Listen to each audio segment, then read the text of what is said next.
Hey everyone, welcome to Judging for the Win. I'm Dave, and this is my daily ruling. Amy plays Flicker, targeting Ulamog the Defiler. When it's returned to the battlefield, does it see itself in exile and enter with 10 counters?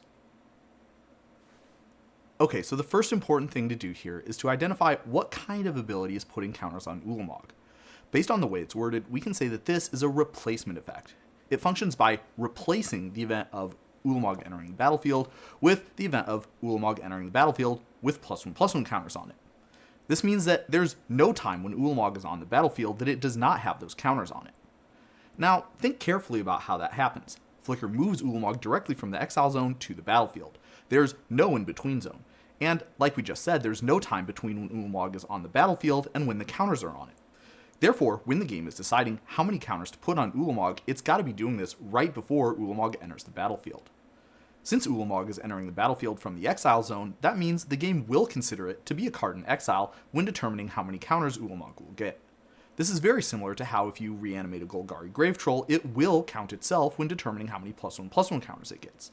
Hope Nick's ready for a 17/17 with Annihilator 10. In general, this principle holds for all replacement effects. They apply immediately before the event they replace. Advanced viewers may recall that replacement effects that apply as a permanent is entering the battlefield have special handling though.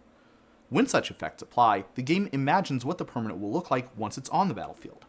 The actual zone the card is considered to be in does not change though, which is why Ulamog's ability will consider the Ulamog itself as an exiled card if it's entering from the exile zone.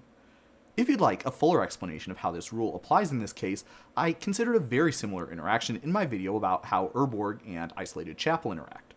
Or if you're interested in some more background about this sort of replacement effect, then I also have a full video on Enters the Battlefield replacement effects that you can check out. For now, I'd like to close out by examining a couple of similar situations and seeing how these affect the answer.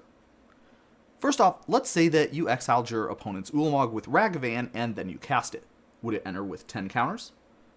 And in this case, the answer is no. Ragavan exiles the Ulamog and then lets you cast it from exile. In contrast to the previous scenario, this means the Ulamog is on the stack immediately before it enters, not in the exile zone.